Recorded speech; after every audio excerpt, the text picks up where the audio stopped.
Você está assistindo aqui pela TV Galega Imagem da Cidade, Mesa de Bar, o programa que traz o blumenauense para contar a respeito de sua vida e sua atividade.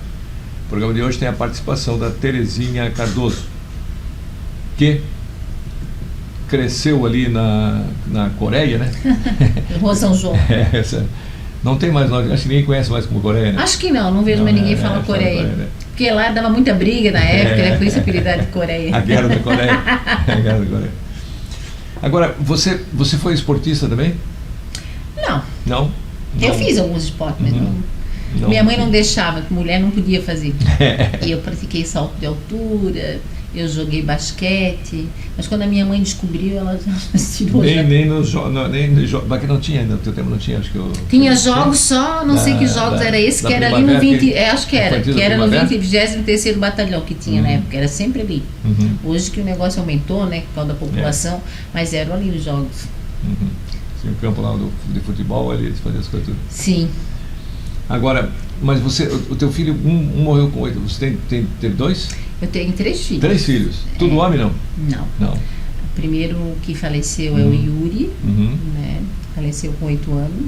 Aí tem a Inairá, hoje ela vai fazer 32 anos. E tem o Bernardo, que é do relacionamento que eu tive quando eu morei na Nova Zelândia. Eu morei na Nova Zelândia 1 ano e 10 meses. Pai neozelandês? Não, o pai é da República Tcheca. Olha só. A gente se encontrou lá. E o Bernardo hoje tem 14 anos, eu tenho 3 filhos. Quer dizer, hoje eu tenho 2. Mas para uma mãe sempre terá 3, né? Porque 8 anos é uma idade, já estava... A gente descobriu com 6 anos. E daí ele fez tratamento com 2 anos. Já tem grande amor. Quando nasce já tem, né? Mas quando é um bebê recém-nascido que falece, não é tão... As pessoas costumam dizer assim, sabe, Pimpão, quando morre de repente, tu sofre, mas tu não acompanhou o sofrimento dele. É uma dor de saudade. Não, para uma mãe eu acho que é a mesma dor. Talvez porque, no meu caso, no caso das mães que têm, né, filhos com neoplasia, tu vê o sofrimento, né? Porque tu imagina, meu filho dizia assim para mim, mãe, se tu me ama, tu não deixa eu sofrer. Mãe, não deixa eles me furar. Mãe, eu sou um menino bom, mãe. Por que Deus está me castigando? Cara, o que tu vai falar pro teu filho? Não tem o que dizer. É muito complicado. E você é católica? Sim. Aí a gente fica... Eu sou uma católica como a maioria, sabe? Não praticante. Fui batizada, assim, mas... Não... Mas tem fé em Deus? Tem, né? Não nesse Deus aí que as pessoas têm costume de colocar, que pune tudo, que castiga, nesse Deus não. Eu acredito naquele Deus que veio com a palavra de Jesus Cristo. Na verdade, eu acredito muito em Jesus Cristo, sabe? Que veio para trazer a justiça, para trazer a boa ação e acabou onde ele acabou. Sim. Né? Veio pregar o amor e pregaram ele na cruz. Isso, e o ódio botou ele na cruz, exatamente. Esse eu acredito muito. Agora então, e a menina Naira, essa já está... A Inairá tem uma escola de inglês, ela mora em Itajaí. Não, ela está muito bem. Né? Ela... Já casou? Não casou. Então você não tem netos ainda? Não tenho netos. Eu digo pro meu filho, eu não tenho neto ainda bem, porque se eu tivesse eu não queria cuidar, porque eu gosto muito de viajar. Daí ele fala para mim, para de mentir, mãe, que se a mãe tivesse um neto, a mãe ia andar com ele direto. Eu digo, não vou andar não, nem invento. Nairá, você disse o nome? Inairá Ierã. Isso é deusa da floresta, em Tupi-Guarani. Tupi-Guarani, né? Inairá é o nome dela. Inairá. Ela ficava louca, que todo mundo chama ela de Inaira. Ela dizia Inairá. Aí ela foi num evento em Brasília, ela falou, mãe, acredita que eu conheci uma outra Inairá? Eu nunca tinha visto. Aí eu falei, tá, mas era Inairá Ierã? Ela disse, não, né, mãe, daí eu acho que sou eu mesmo. O Baca que tem, botou no Sim, eu trabalhei na assessoria do meio ambiente com o Lauro Baca. E eu era secretária dele, exatamente. E as 3 eram tudo nome Tupi-Guarani. Tem o rapaz das filhas. Isso aí, tudo Tupi-Guarani. Muito bonito era o nome deles. Que ele andou lá pela Amazônia também. Né? Bem a cara do Baca, né? Agora, e o mais novo diz que joga futebol, é? O mais novo, ele foi campeão 3 anos de karatê, né, nacional. E ele faz karatê ali no Ipiranga. E ele, ano passado, ele ganhou em goleiro menos vazado. Não é porque meu filho, mas eu acho que esse garoto tem futuro. Ele gosta, tudo quanto é coisa de esporte, ele gosta. Goleiro de Se futebol? deixasse, Goleiro de futebol? sim, ele é goleiro, ele está agora no Metropolitano. Uhum. Ele passou ali na peneira, ele fez 14 anos agora, né? Uhum. Mas já vieram me perguntar se eu não deixava ele ir pro Flamengo. Eu falei, não, ainda não. Ele só tem 14 anos, fez agora 14 anos. Quando eu puder ir com ele sozinho lá, eu não deixo. Sabe por quê? Me lembro muito daquele incidente que teve morreu, lá tudo no queimado Ninho lá. do Urubu. Aquele menino que morreu no Ninho do Jaraguá do Urubu, Sul, né, Bernardo, que também era goleiro, lá em Jaraguá do Pomerode, eu Sul. conhecia. Aquilo me deu, meu Deus, eu pensei, olha só, os pais, né, deixaram ir para lá pensando no melhor e olha o que aconteceu. Não, eu deixo ir, mas tem que ficar comigo no apartamento, ou mas lá não deixo. E como é que era um container preparado para alojamento, Isso, né? era tudo E container. tudo forrado com um material altamente inflamável, exatamente. Deu um curto no ar-condicionado, né? Olha É que nem aquela discoteca lá de... é verdade, é Boate Kiss. Boate Kiss, que também quando pegou fogo eu fui... E teve uma agora na Europa, né? Também. Acho que foi Portugal, não lembro, foi na França. Mas o pessoal, falta de responsabilidade também. Meu Deus, aquilo ali também foi um absurdo. Produz, né? Mas, fazer o quê? Tu vê que não é só no Brasil, né? Onde tem grana, lá podia entrar só 50, tinha 100 e pouco. Então vamos aguardar, ver se o Metropolitano... Bom, no time de cima não dá para jogar, porque quando tem até 15 anos, quando chega 10 horas da noite, tem que sair de campo porque não pode menor de idade. Só depois do 16. Daí pode. E aqui isso cumpre aí aquelas menininhas que lá em São Paulo e Rio vão desfilar meia-noite, 2 horas da manhã, tem nenhum 12 anos, 13 anos. É verdade. Né? E a minha filha, eu me lembro que ela desfilava, eles queriam levar ela para São Paulo, mas não queriam que eu fosse junto, elas iam ficar tudo numa casa só. Falei, o quê? Fazer book rosa? Não, minha filha não vai não. Fica Agora em Minas Gerais tem até um que estava casado com uma menina de 12 anos lá, né? Antes de eu vir para cá, eu estava acompanhando foi isso absolvido lá, na Globo News, que é uma daquela a desembargadora que votou contra isso daí, ela dizendo que eles têm entendimento, às vezes favorável e às vezes negativo. Mas tem que ser sempre negativo. Não, mas acontece que a lei está dizendo bem, que é 593, a súmula do Supremo Tribunal Federal, que está bem claro. Ninguém antes de 14 anos pode ter nenhuma relação consensual. Como que, de repente, Minas Gerais resolveu fazer ao contrário? Mas tu sabe o que eu acho mais grave nisso, Pimpão? É que foi pro STJ e o STJ referendou uma posição da primeira instância. Como isso? Tudo errado, ninguém está cumprindo a lei, ninguém lê a Constituição? Não, grave, muito grave. É triste, né? Aliás, esse final de semana foi uma série, né, de coisa contra a mulher, tu viu? Aquela moça que é juíza de campo, que ela foi altamente criticada pelo aquele jogador do Bragantino. Que coisa mais feia, né? E ainda para piorar, quando ele foi dizer, eu sou homem suficiente para vir aqui pedir desculpa. Homem suficiente. E aquela militar que disseram que tinha se suicidado também, sim, quem matou foi o marido, né? Não, quando saiu agora foi o marido. Os pais falaram que ela não ia se suicidar nada. Também, né? Sim, ela era sargento, ele era o mais alto grau, coronel. Ele que matou ela. E simulou um suicídio, né? Olha, tá difícil o negócio, né? É verdade. Enfim, só podemos protestar, né? É verdade, protestar e bem protestado. É que parece que quanto mais lei tem para proibir a violência contra a mulher, mais eles cometem violência, gente. Isso tem que ser muito estudado, isso é uma questão de educação, cara. Isso aí tem que mudar muito a educação, a sociedade. Acho que é da infância, né?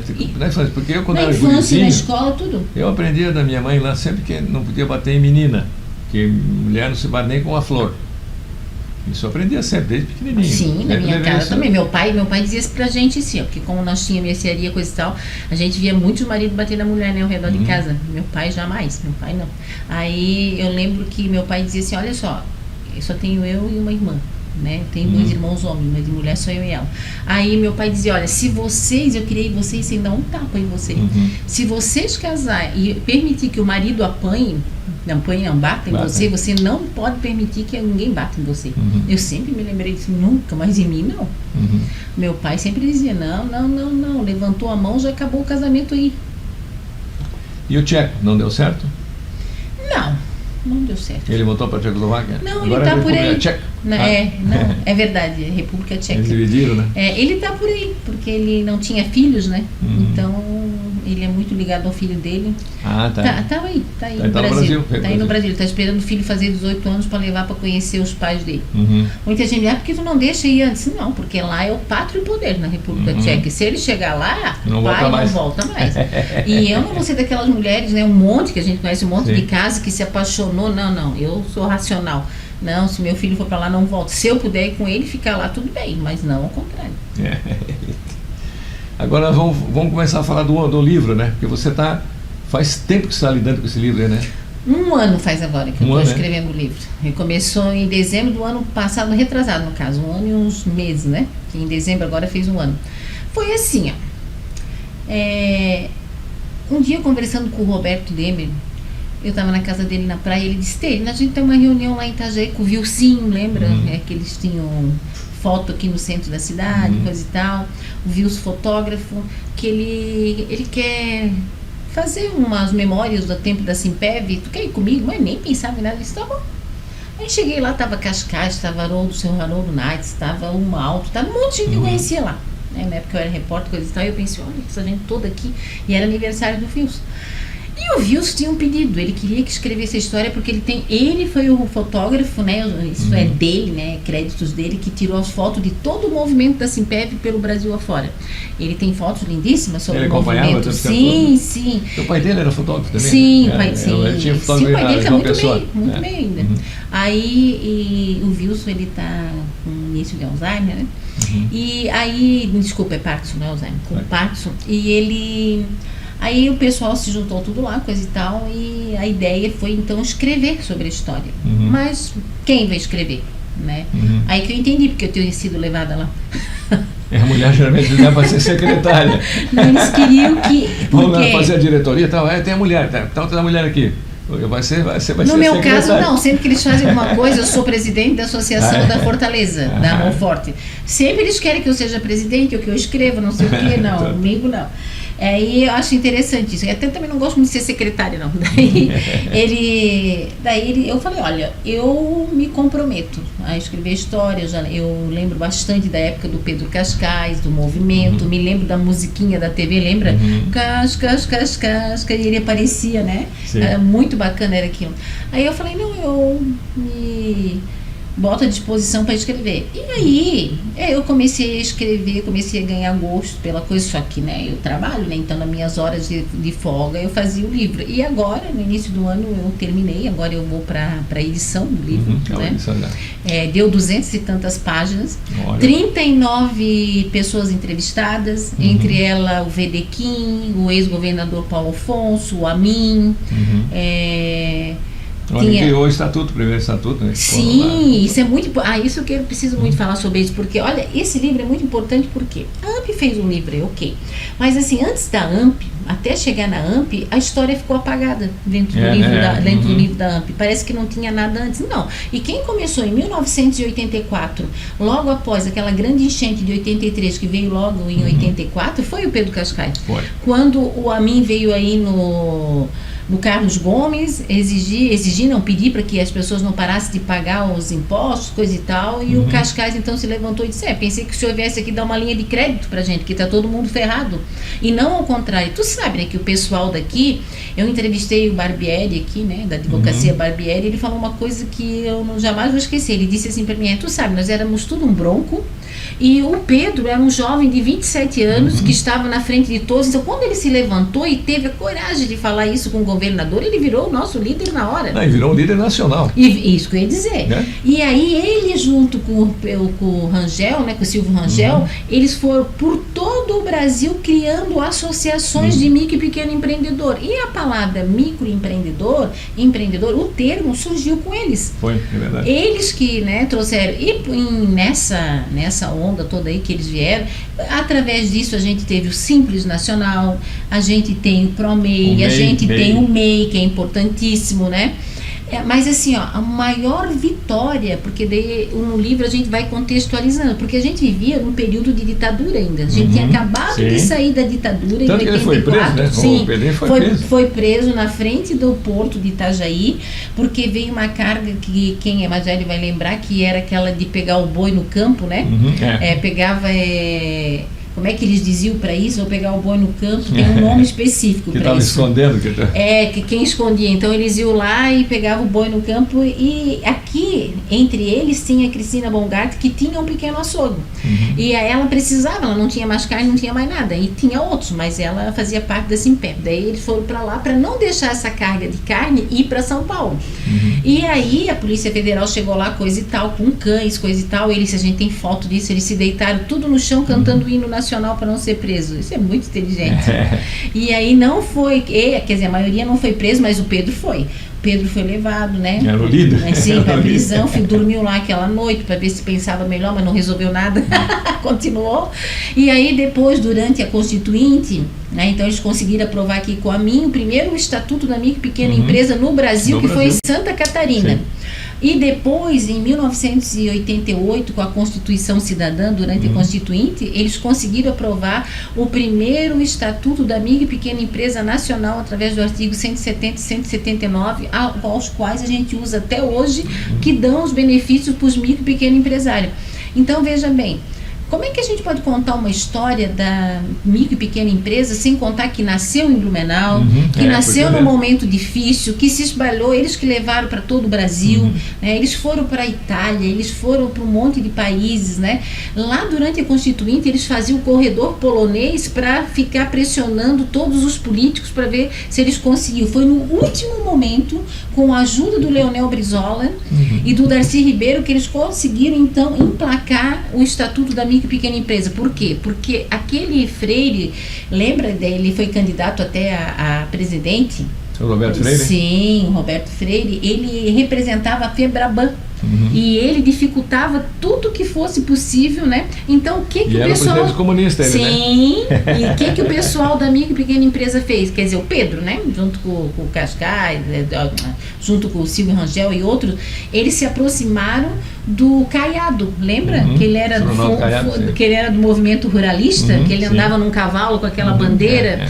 Se juntaram com o movimento deles, fizeram um grande movimento na frente do Congresso, coisa e tal, e com isso eles conseguiram a abertura e foram indo, e no último momento eles conseguiram emplacar. Eles iam daqui para Brasília em ônibus, de linha, esses malucos. Tinha ônibus que não tinha nem banco. Eu digo que eles foram muito corajosos, eles não podem ser esquecidos. Essa história é fantástica, essa história é fantástica. Foi heróico. Vamos fazer uma pausa para darmos comerciais, e daí no próximo, último bloco, nós vamos encerrar o programa falando sobre o livro da Simpep. Quero que você conte até sobre aquela logomarca que eles criaram, né? Que tinha uma mão assim, uma vela acesa e a mão protegendo para não apagar o microempresário. Aos comerciais, já a gente volta.